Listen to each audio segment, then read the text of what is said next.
Je suis M. Sangaré Siriki, président de la Chambre nationale des promoteurs et constructeurs agréés de Côte d'Ivoire et le président de la Fédération des promoteurs immobiliers de l'Afrique de l'Ouest.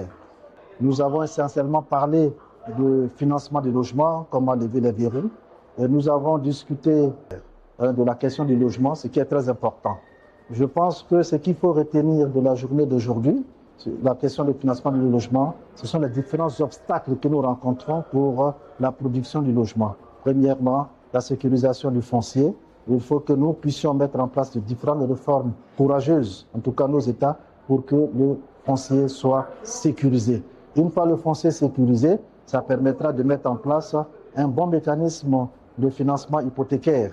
Et par la suite, il est très important de travailler sur les revenus des ménages. Parce qu'aujourd'hui, le plus important, c'est comment structurer le financement des 90% de personnes qui sont dans le secteur informel. 10% sont dans le secteur formel, 90% secteur informel. Comment travailler pour que cette catégorie-là puisse avoir un logement social. Et mettre bien évidemment aussi en place un mécanisme d'attribution des logements sociaux. Parce qu'il est aisé de remarquer qu'on peut produire 1 million, 2 millions de logements sociaux.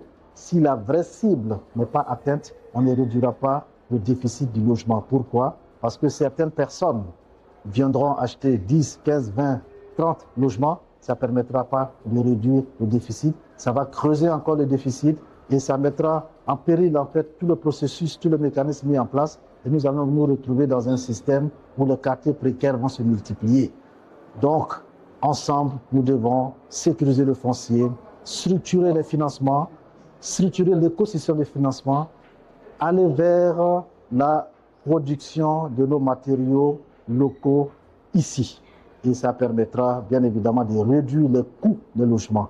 Donc, toutes ces discussions ont permis de mieux comprendre l'écosystème en général de l'immobilier. Je voudrais donc remercier, pour terminer, le président de la BOAD, remercier tous ceux qui ont contribué à la réussite de cet événement. Nous sommes satisfaits. Et bien, je souhaiterais, avec un cri de cœur, dire que tout ce que nous avons arrêté ici, tout ce qui est entendu et a été entendu lors des discours officiels et lors des panels, nous devons mettre ensemble et créer un comité de suivi de sorte que nous puissions mettre vraiment en pratique tout ce qui a été arrêté afin que nous puissions arriver à réduire le déficit du logement qui est d'ailleurs très chronique en Afrique subsaharienne. Je vous remercie.